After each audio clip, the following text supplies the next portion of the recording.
Brody. Call the meeting to order. 6:01, Mr. Heaney, can you do roll call? All right, how are you? James Miller, Here? Thomas Silvera, absent. Eric Curtin, Here. Judith Rosenthal, Here. Rick Lombardi, Here. Stephen Hutler, Here. Thomas Heaney, here. Okay, we have no minutes to approve. Should have the 28th in there. I don't see them, No? All so we'll approve those at the next meeting. right. All right.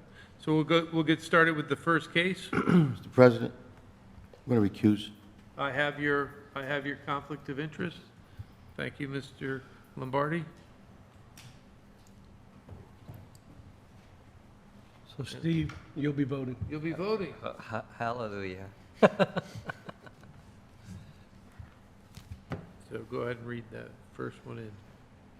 Petition of Creative Properties Incorporated, CO Aegis Publishing Group owners and Breakwaters Cigar and Whiskey Lounge LLC applicant and their attorney Eric S.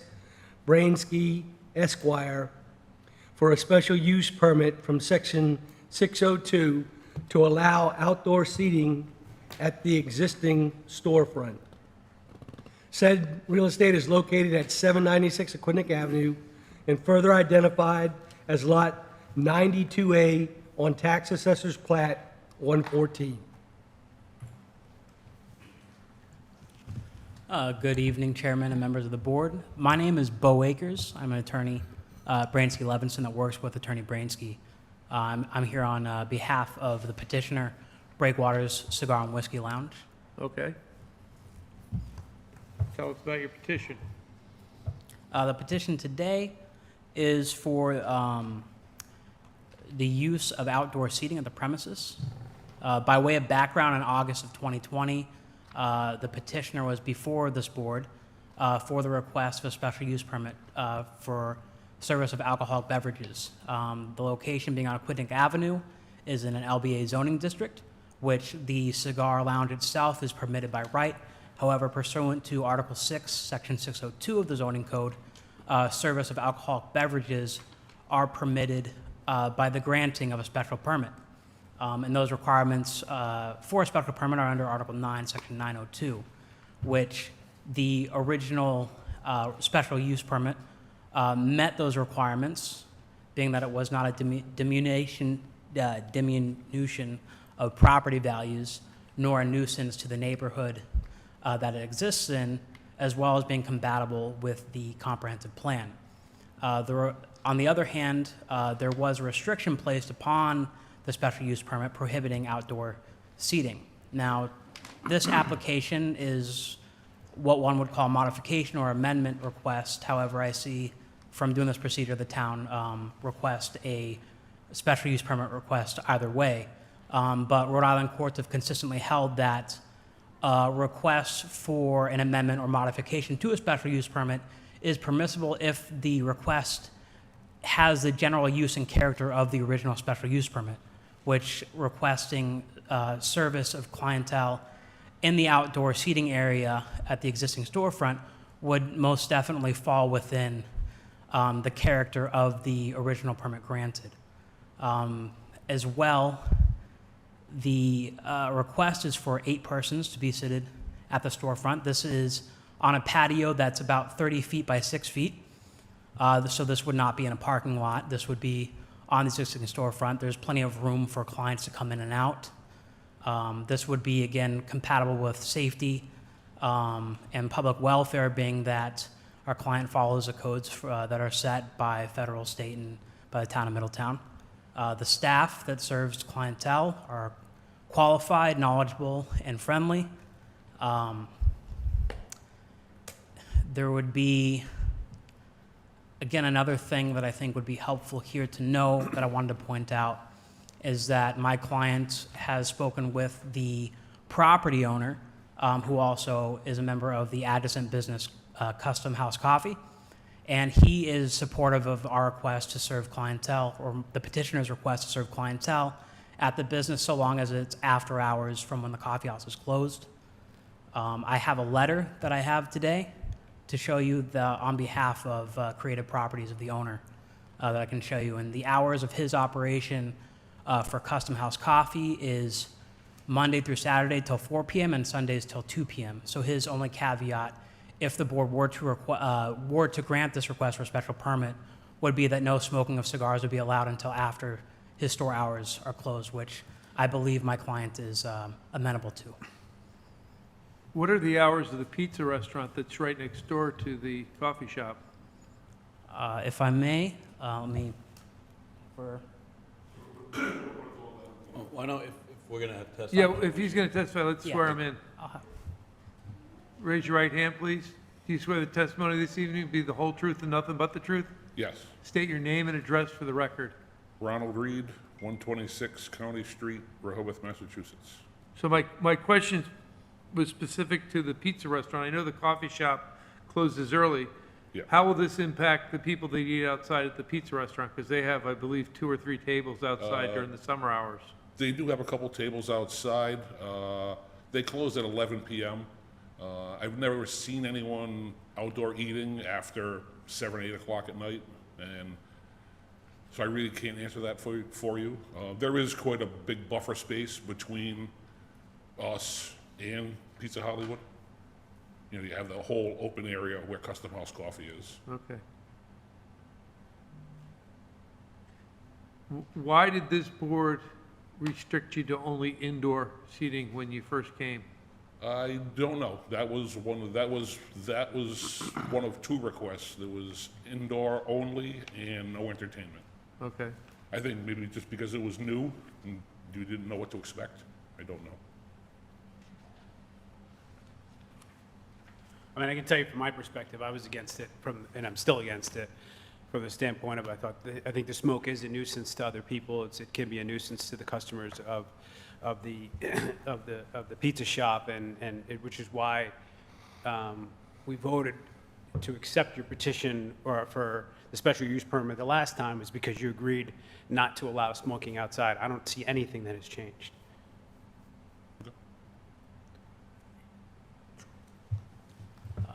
And just in response to that, having this business here has been helpful for everybody in the shopping plaza itself, Pizza Hollywood included.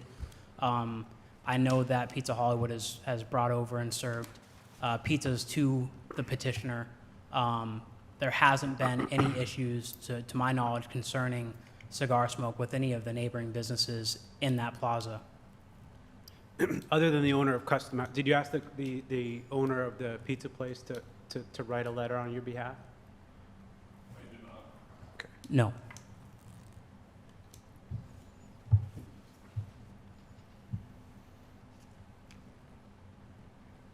Any other questions for the petitioner?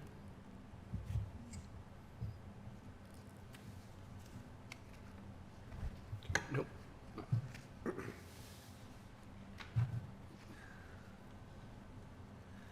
Typically, in the case of a special use, you're supposed to put evidence on the record, to support the 5 areas that we're looking at. And the one that my colleague points out is public safety and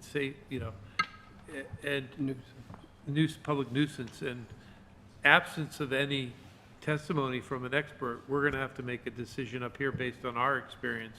You're aware of that, correct? Yes. Okay. And if I can say, as a petitioner had stated, there is a buffer between Pizza Hollywood and Breakwaters. And then as well, there would be no people sitting at Custom House Coffee in between them and the times that we would request. Okay, thank you.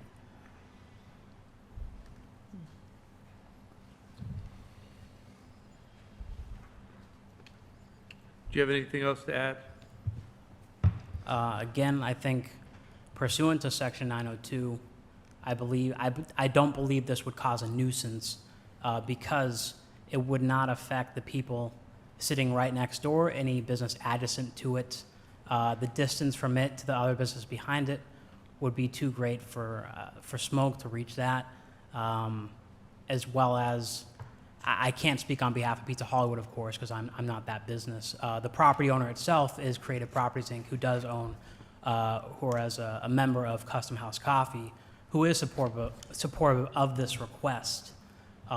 As far as property value goes, this business has brought in a lot of clientele and customers from the local area, as well as tourists coming in from for the summer seasons as well.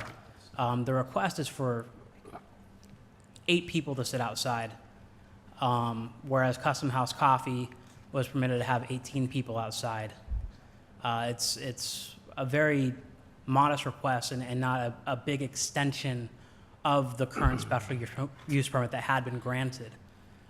This request is of the same general character and use as that permit.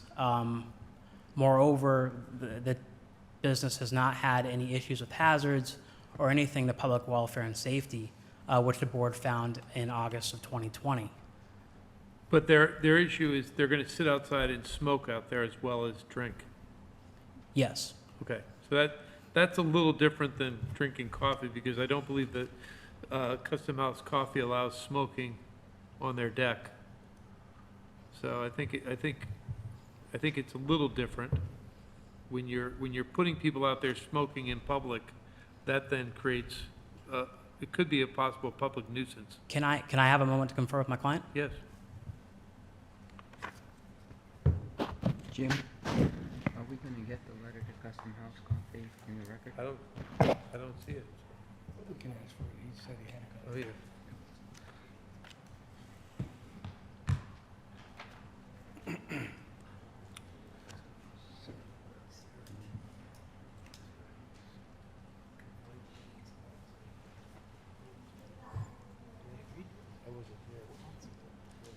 Mr. Chairman? Yes. Something that I would like to point out is that the neighboring business at Custom House Coffee, they do have clientele that enjoys a cigarette out there from time to time while having coffee, and it has not been an issue with the town or with the abutting businesses. Okay.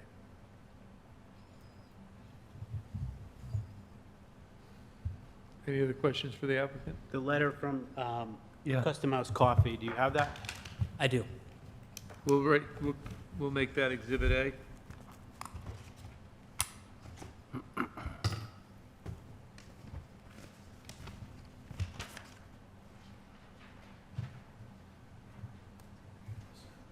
Thank you. It's a letter dated October 25th from Creative Properties, basically saying that the landlord supports the smoking on the porch, as long as it's conducted after the restaurant closes at 4 p.m., Monday through Saturday, and after 2 p.m. on Sundays. And just for the record, to be clear, this owner that we're talking about is the same owner that you guys have. Yes. He owns that plaza. Or that business owns that plaza.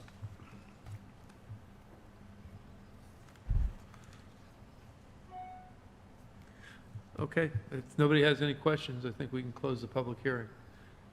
Mr. Chairman, do you want to ask if there's any members of the public? Yes, I will. Is there anyone here that would like to speak either for or against the petition?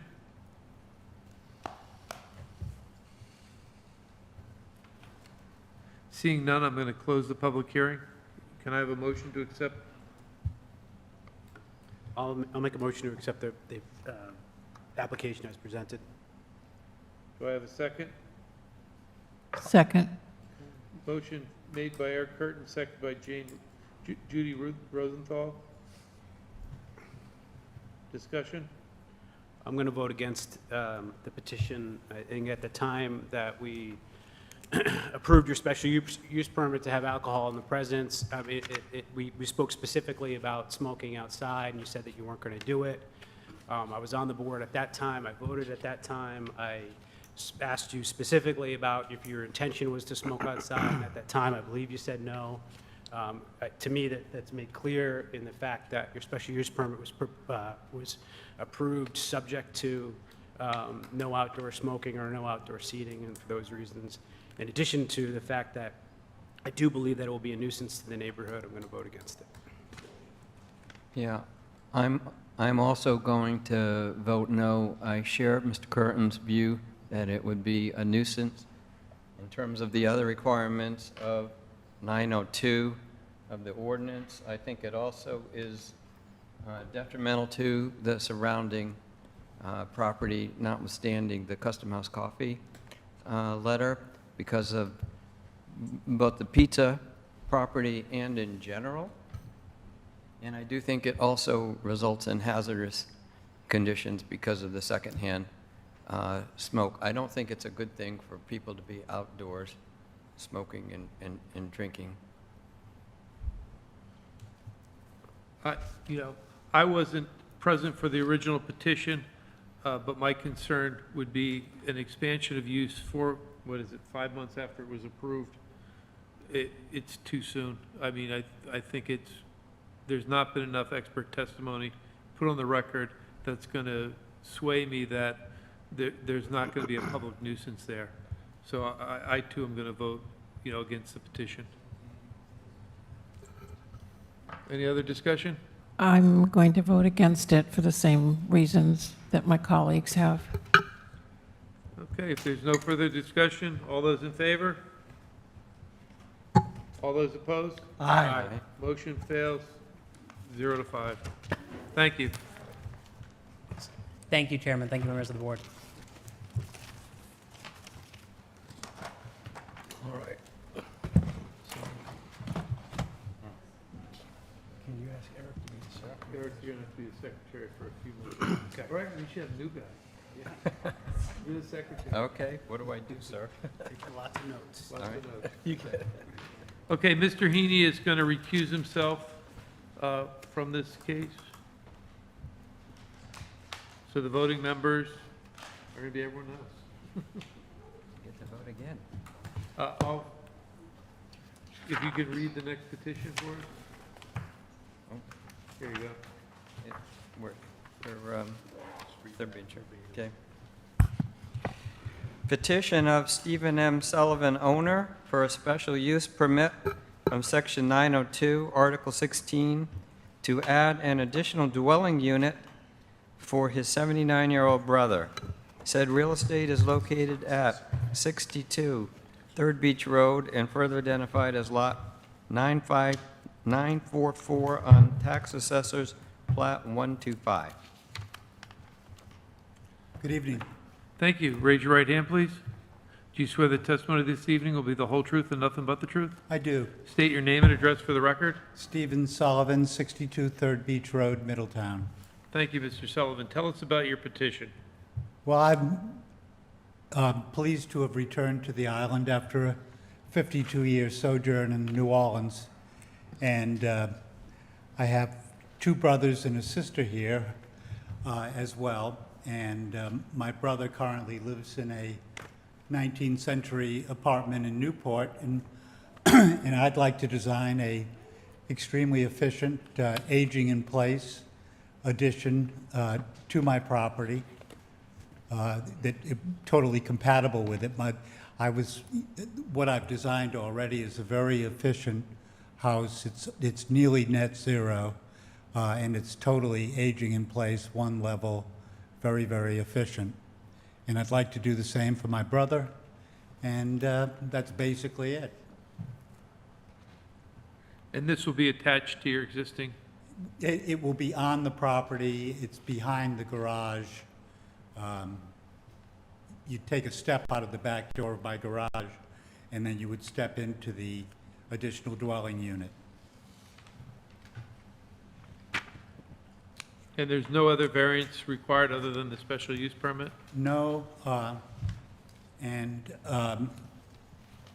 no, it's got the proper setbacks. The architect can address that better than I, but no other variance. And you're aware that when we do the ADUs, you're like one of the only people that use ADU, I like that.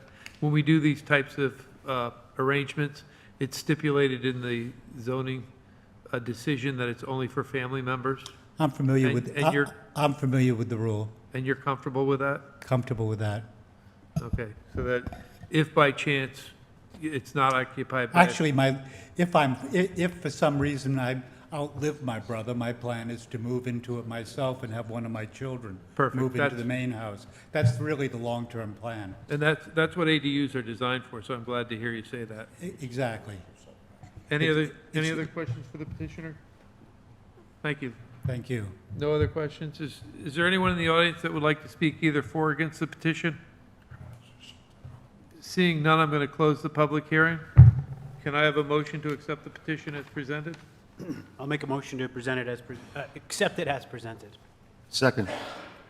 First by Eric Curtin, second by Henry Lombardi. Discussion? Mr. President, I do think that the intention of the petitioner is worthy to provide for his brother, and I think the architectural plans are handsome, and I think petitioner's current residence is a handsome residence, but I do think the idea of building a second residence on one lot goes against the zoning ordinance, which allows a single residence on a single lot. I am sensitive to the need for affordable housing and senior housing, and I know California is dealing with the question of, are they going to change their zoning to allow more than one residence on a lot? And it's a very controversial and sensitive topic, but we haven't undertaken that in our jurisdiction yet, and right now we allow one residence in a single lot. So this doesn't strike me as a good thing to do, and I think it's a bad precedent to allow a second independent residence on a single lot.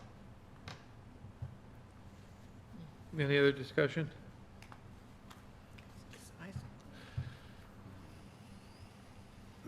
Mr. Sullivan, is there a way to attach the,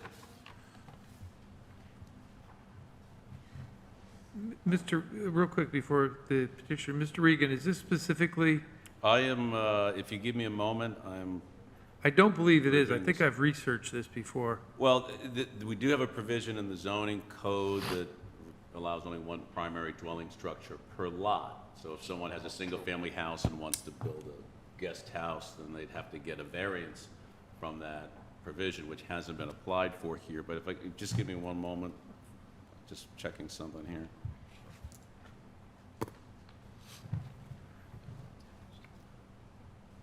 Because I know in the past, we had one case where they attached the foundation with a hidden, the way they overcame, and this was a case here in Middletown where they ran a foundation underground. And that's, that was how they connected the dwellings.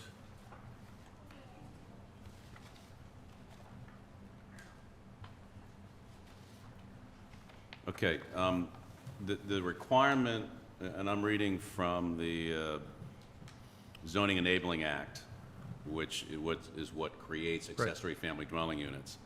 And there is a provision that says, the accessory dwelling unit shall be within or attached to the principal dwelling unit structure, or within an existing structure such as a garage or barn, and designed so that the appearance of the principal structure remains that of a one-family residence.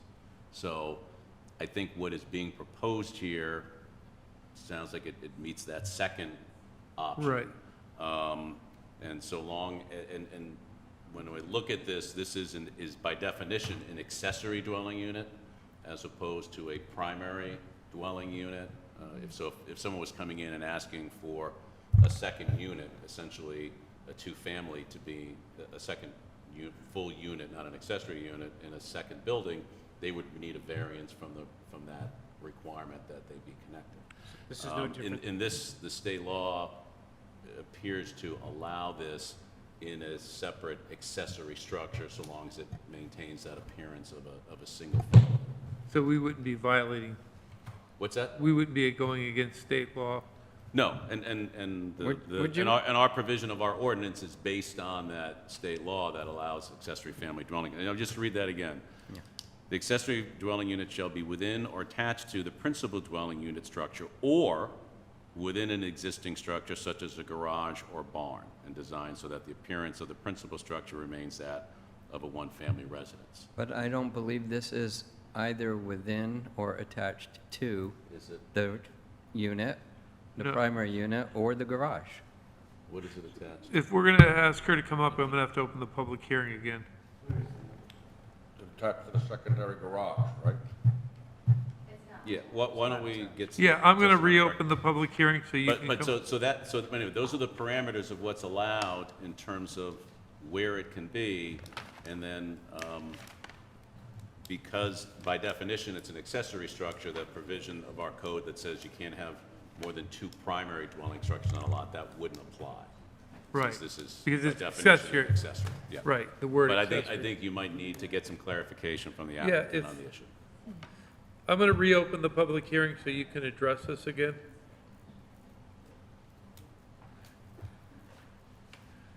Hello. Hi. My name is Lori Keene. I live at 97 Stone Soup Farm Way in, sorry, Raise your right hand. Do you swear the testimony of this evening will be the whole truth and nothing but the truth? I do. State your name and address for the record. My name is Lori Keene, and I live at 97 Stone Soup Farm Way in Wakefield. Okay. Rhode Island. Keene.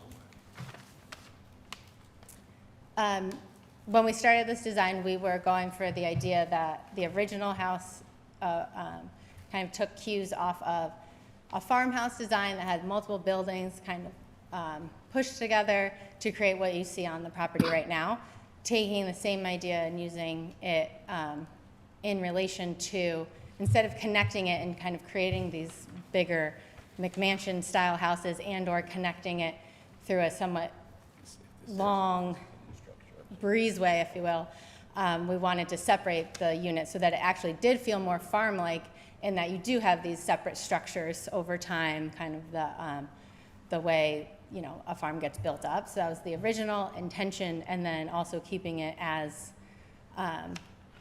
efficient as possible so that we weren't adding, you know, extraneous square footages for no, you know, reason, just to connect it officially. Otherwise, it would meet all the, it comes far under the height restriction.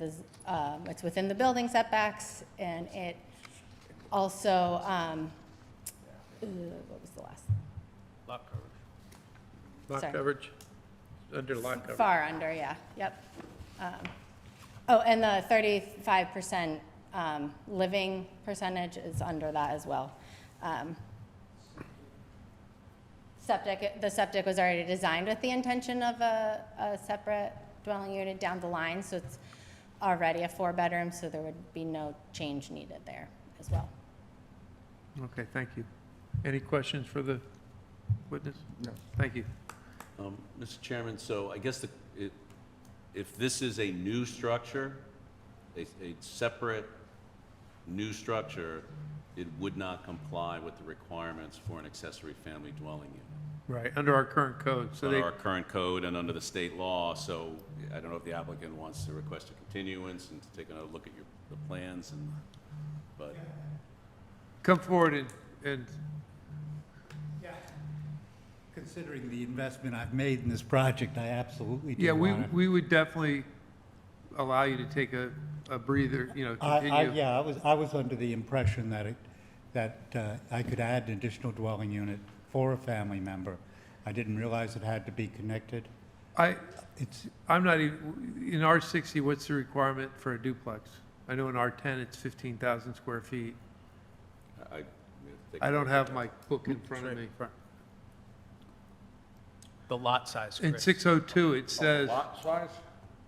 in 603, it'll say what you need for lot size in an R60 zone. You might not even be able to have a duplex in R60. I usually have my notebook, but I did not bring it tonight, so I apologize. No, I could, 60,000? Mr. Regan, yes, sir.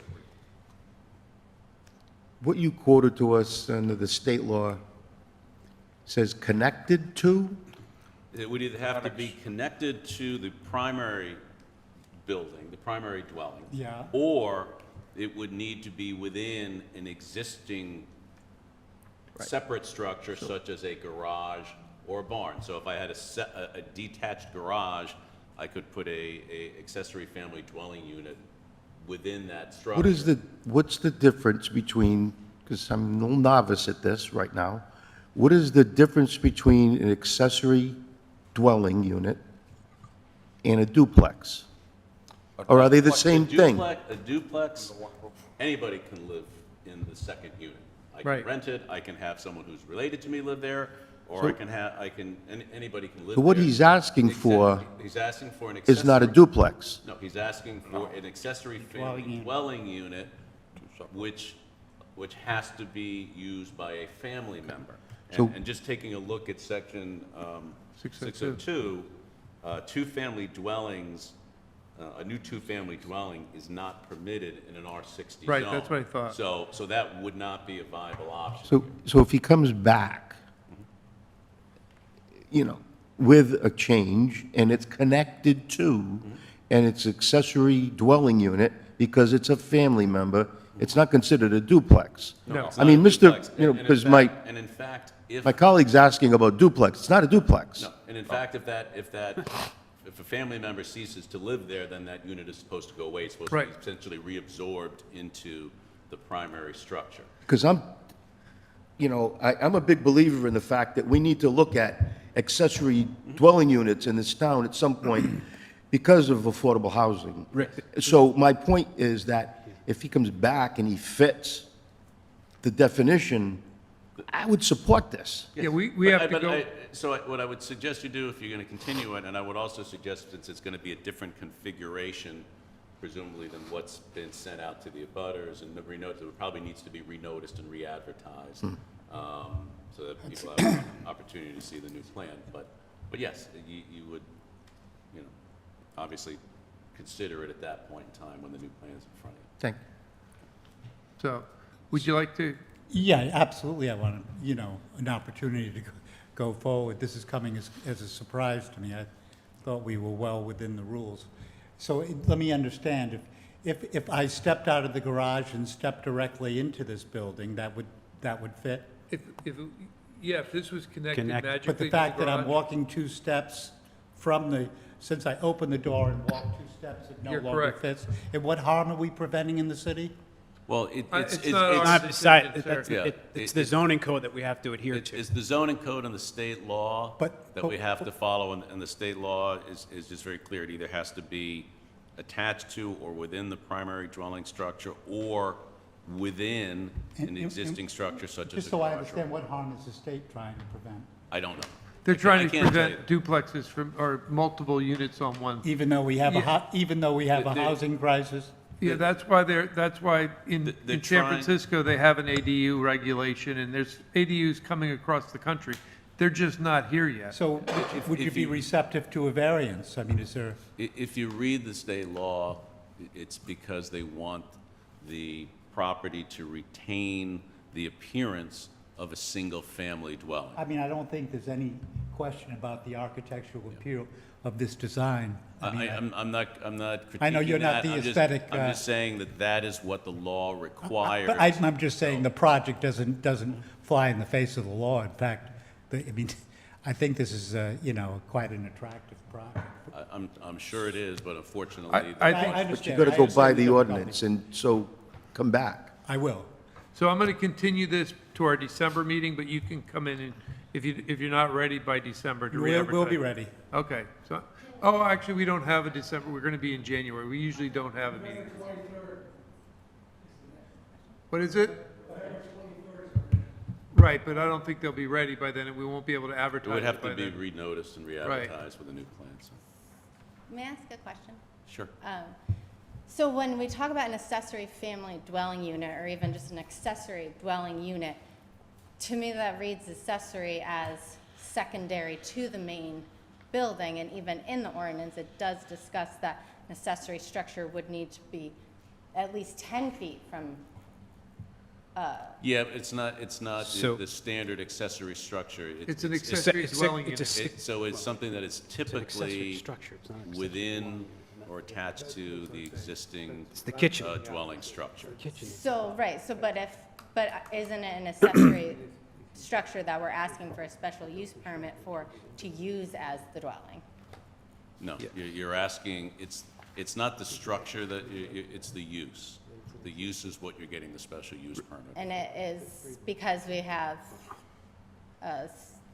in the thing separating it is the stove.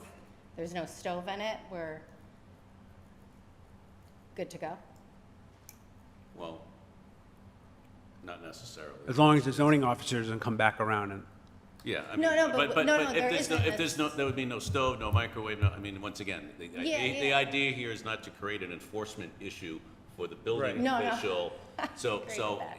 but in an accessory family dwelling unit, it's gotta meet one of those two requirements. It's gotta be attached to or within the primary dwelling structure or, within another existing structure. Since we all agree that it's a good idea, let's just work together and figure out a way to make it. Exactly. But yeah, you've gotta come up with a plan that meets the requirements, that's all. So to connect it with a covered walkway? No, I think that's something That's gonna be maybe you can discussed talk with with the building the official. conditioned space, there's gonna be walls on a roof to be connected physically. It's not gonna be I a just feel it. wire or a trellis. No, I understand that. It's just, if there was a barn on Condition, you the, got 4 walls on a roof, that's structurally attached. But we can Yeah. discuss I think that. let's continue it to January's meeting, and that gives you time to come in and meet with Chris and then redesign everything. I don't think we can re-advertise it in time for the meeting this month, right? No, I don't think so. Do we I'd like do we to- have a if- date for the January meeting? Because I was gonna say, otherwise we just continue it to the November meeting and then, Okay. so we keep it on the, Is there any way to do it sooner? My brother is 80 and has mobility issues, you We'll know? continue it to our next meeting, which is in 2 weeks. Okay. And then we can discuss it there. Thanks so much, I And maybe you appreciate can it. come back. So this is gonna be continued. Mr. Heaney, what's the next meeting? You're my brains. November 23rd. Okay, so we're gonna continue to 11/23. And so we're just gonna close the hearing and then take it up again. And then if we have to re-advertise it at that point, we'll know. Thank you, sir.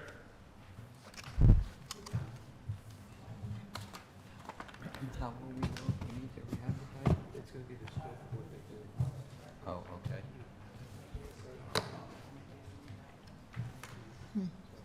That's too bad. Less than that. But Less than 2 weeks. we're not they're coming back.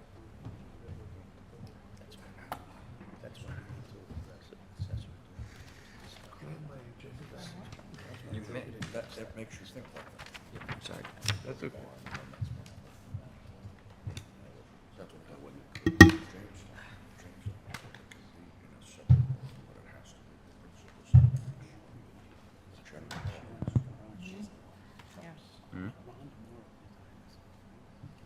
Ready to go, Mr. Heaney?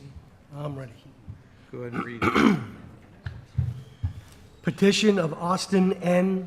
and Sarah P. Lima, owners, for a variance from sections 603 and 701 to amend the previously approved variance on March 23, 2021. This is a request to change the orientation and size of the garage.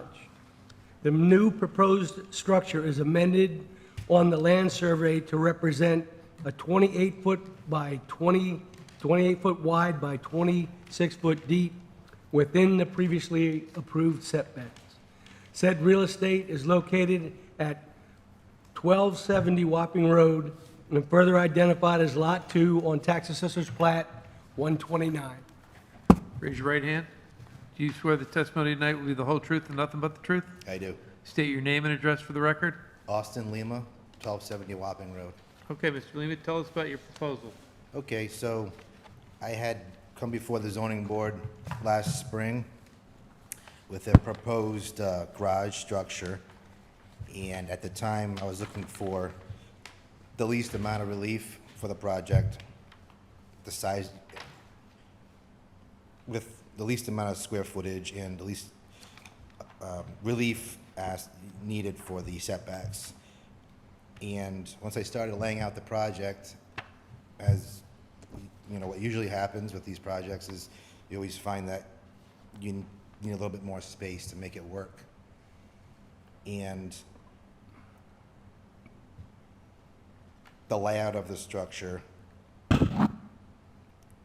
is now going to be oriented to match the roof line of the main house. And it'll give a little bit more of a little more continuity to the property with the two structures, and give us enough space to really utilize the inside of the garage space. So just turning it, the orientation of the building, and then several extra feet, maybe 6 extra feet on one side. And keeping those setbacks that we had previously requested. Have you talked to your neighbors? Have you had any discussions with neighbors? Previously, for the first one, I did, yes, and they had no objection to these proposed structure. And do you think they're gonna feel the same way when the building is, 20% or 25% bigger? The orientation of it, either way, when we originally came in, the orientation of that building then and now is, there's no impact to the roof line. The nearest house beyond that, the proposed structure is only about 100 feet away. Okay. And it's offset from, it's not in line with that. And there's actually a tree line there. It's all, this screenage, there's trees and there's, Okay. Any other questions for the petitioner? So just to be, Is there- go ahead, sorry, Q. Okay, is there a second floor that's a living space? it'll be, yes, it'll be Is it, finished at some point, yes. okay, will there be plumbing? I'm sorry? Will there be plumbing? No, not with this original plan, no, there's no, Okay. So it's not a living space? no, it's not, Okay. no. Okay, thank you, thank you. And then the increase you're looking for is 4 feet in the easterly direction, which actually goes into your property deeper, but doesn't get into either of the setbacks that we were talking about, correct? Correct. Right.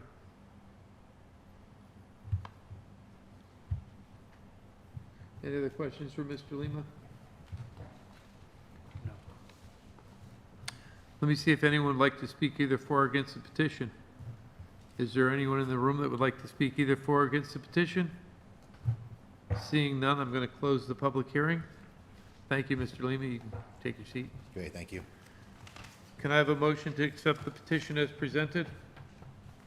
So moved. Are you voting, Mr.? I don't think you're voting. He is, no. Oh, you are, Yes. good. That's right, new guy, sorry. Thank you, Mr. Lombardi. Motion made by Henry Lombardi. Do I have a second? I'll second. Second by Mr. Curtin. Discussion?